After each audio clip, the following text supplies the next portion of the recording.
Now, the flag bearer of the Progressive People's Party, Bridget Jobenuku, on Saturday announced Kofi Asamoah-Siaw as a running mate for the upcoming presidential polls.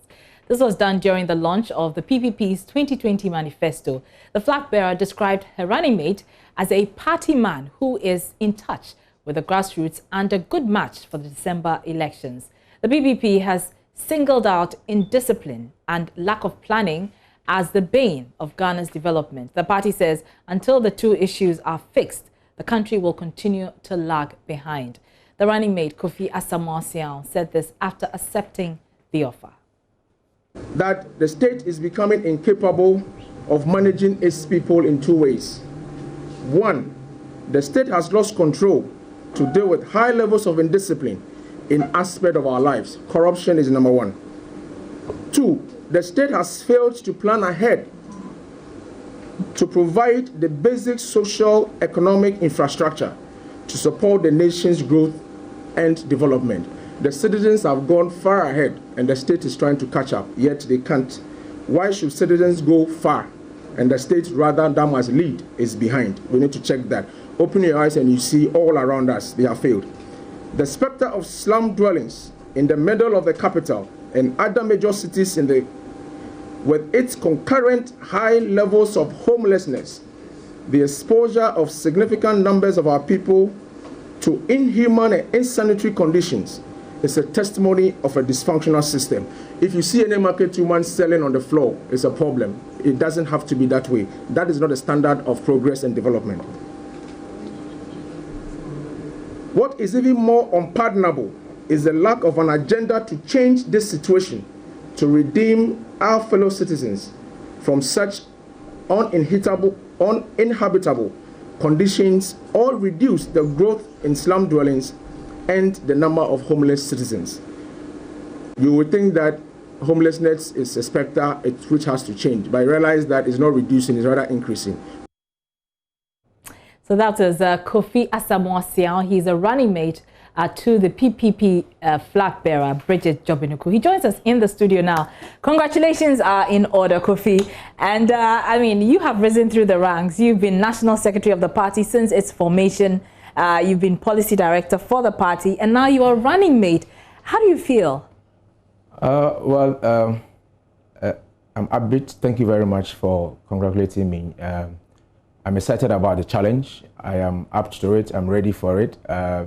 I know it's a different pedestal, it's a different role. It comes with different challenges and responsibilities and so on. But I think what is important is that you are prepared for it, and also you have senior party people and the entire political party behind you. And I might say that it's a grassroots of the party that was rooting, that the party's flag bearer and the entire party considered somebody like me to lead them and serve. Because that is what I've done since the party was formed in 2012. Right. Very active, prepared to serve.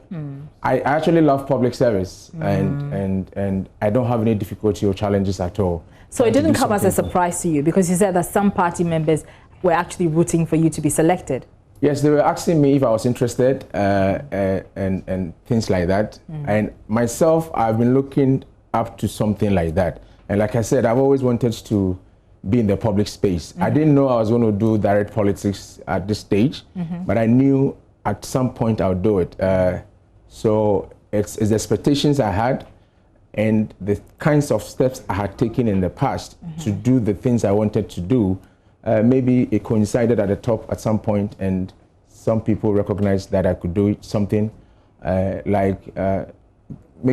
giving me the honor to support our presidential candidate to go for election 2020. And I think the most important thing is that I'm prepared for the challenge.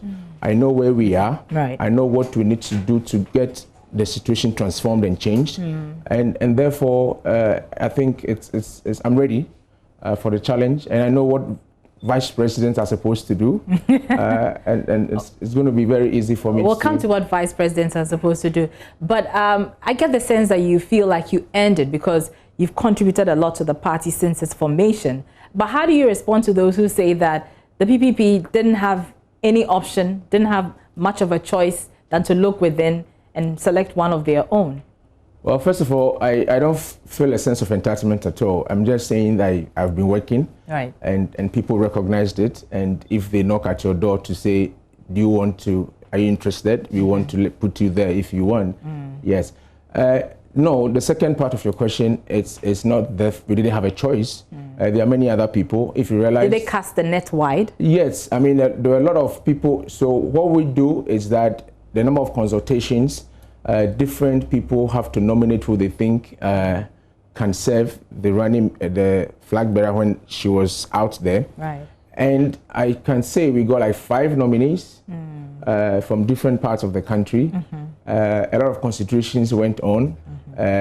After people nominated us, we were spoken to if we were interested, if the party considered you, because people can nominate you and you will not be interested.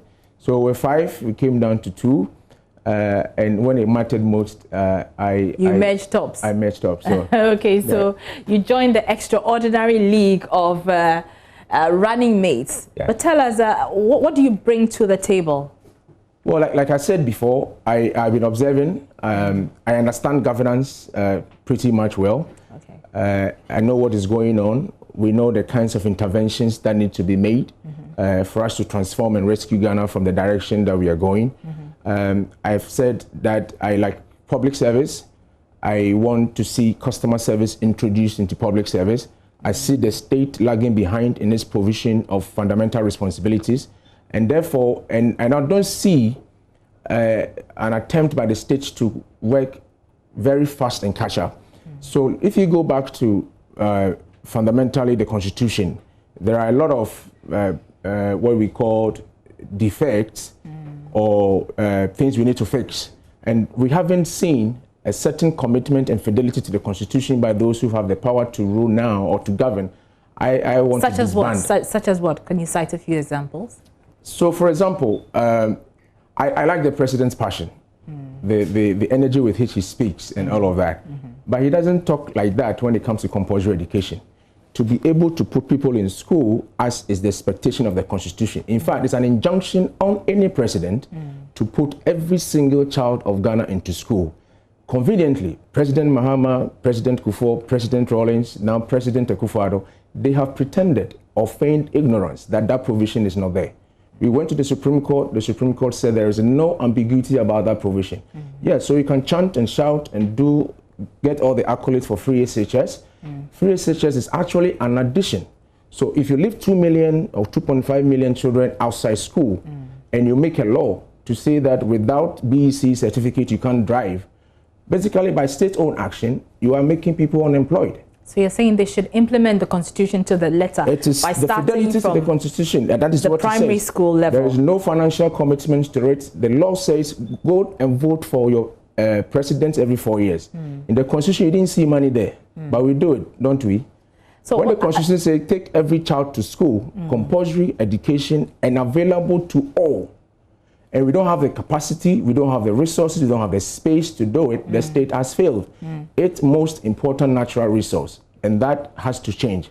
The second one, briefly, is... We'll get to the second one, but let's stay on free SHS because you raised that issue.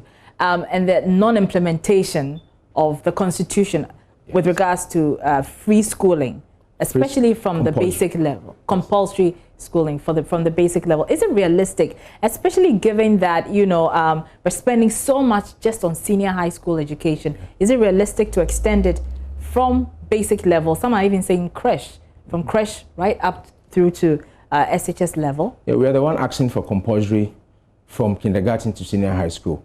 Like I said before, senior high school is an addition, is not the fundamental. So we have said that if you look at even the BEC, it was not adequate what the Constitution said we should do in our view. So we were going to extend the compulsory education, universal education from kindergarten, primary, junior high to senior high school. Okay, so kindergarten, primary, junior high to senior high school. That is our policy. Have you costed it? Oh yeah, we did that, and it's going to cost us 5 billion cedis in the next 5 years or so. And even if you take every year per annum or within that period? No, 5 billion cedis every year or 5 billion cedis over 5 years? No, so when we start incrementally, by the 5th year, it's going to cost us 5 billion cedis every year. Okay. Now, If you take free SHS, it's only cost us only 2 billion cedis so far. So what is 2 billion compared to 140 billion that has been borrowed over the last 4 years? So we have the resources to do it. It's just that we have not committed to it. And I'm sure a lot of people were doubting the president, the current president, Nana Akufo-Addo, when he said he was going to do free SHS. But it's probably not to be costly at all. So we can even make it less expensive when we introduce other reforms or mechanisms. For example, reduce the number of people who are in boarding school. Right. When we are saying we should build complete school compounds. And then when you build complete school compounds, the child starts from KG, and they know right from class 1 that they don't have to finish at JSS. They need to look up to finish at senior high school. So if you do these nice schools, the computers are there, the facilities are there, the sports facilities, the kitchen, toilet, everything is in there. And they do community schooling, go to school and come back home. We will be able to educate. In fact, the Constitution said we should have a plan to make it possible. All you need to do is to call the Ghana Education Service people and the Ministry of Education into a room and give that presidential directive, and they will get the solutions for you. Is that right? Is as simple as that? But that's the same thing the president told the current GES and ministry to be able to fix free SHS and increase enrollment. And sometimes they are proud of those achievements, and they want us to hear that. What we are in for is that aspect, which is important, constitutional, fundamental, has been left unattended.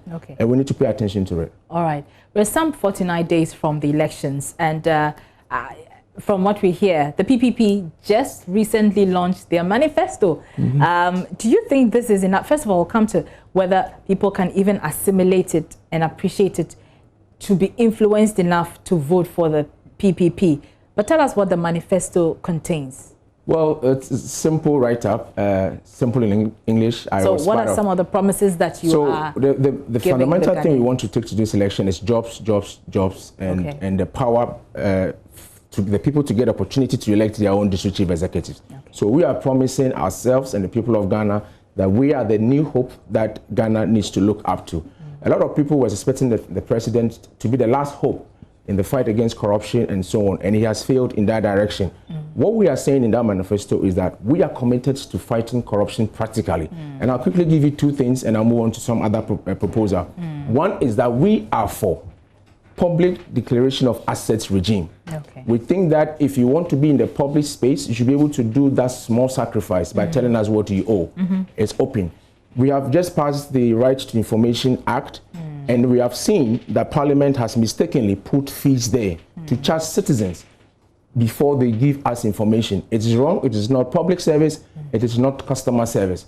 No shareholder pays any management team to get information from his company. So once we are the shareholders of Ghana, or when PPP is elected and we are managers, we will tell the shareholders, don't pay fees.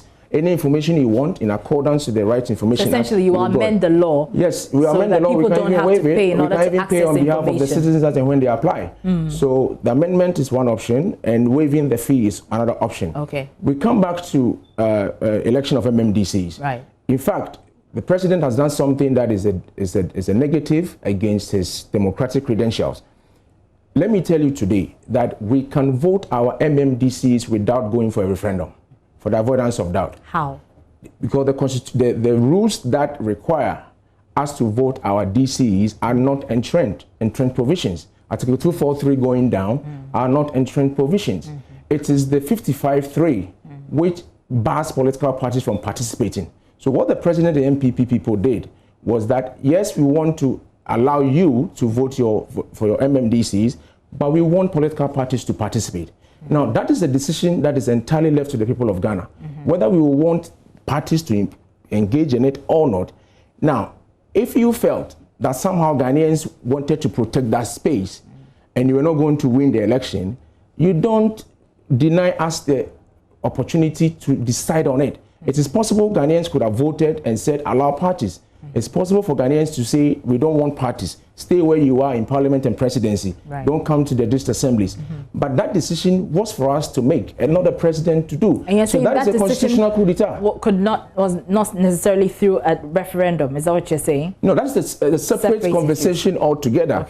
To elect MMDCs, you just have to amend Article 2433. And you said government is not committed to doing that. Yeah, because that is why they threw in the card of partisan participation, because they know from the research that has been done that there's a 50-50 split among Ghanaians, that some people want partisans, some people don't want. So if you are really committed, like we are, to electing MMDCs, and not just that one, all districts of the district assemblies, that wanted appointment must also go. Right. So you've talked about election of MMDCs, you've talked about amending the Right to Information Act, you talked about job creation, but let's stay on job creation, because give us the specifics. How do you intend to create jobs for the youth? Because we just have that's a major topic going into the elections. Just two things. We have what we call interregional highways. It's been on the drawing map since Kwame Nkrumah's time, or President Nkrumah's time. So we have 18 roads we call national roads. So a lot of people know N1 to be from Tetekwashi to Malam Junction. No, N1 means the motorway, the motorway we know from Tema, the same specification. N1 means that one, but not from Tema to Accra, but supposed to be from Aflao to Alubo. And there are supposed to be 18 of that to be able to develop Ghana. That is the plan that is there since independence. And nobody has touched it. And we have left it to be there. And that is why you see a lot of concentration in the cities and all this unemployment going on. If you open up the country, the private sector people will have the opportunity to go and set up companies on their own.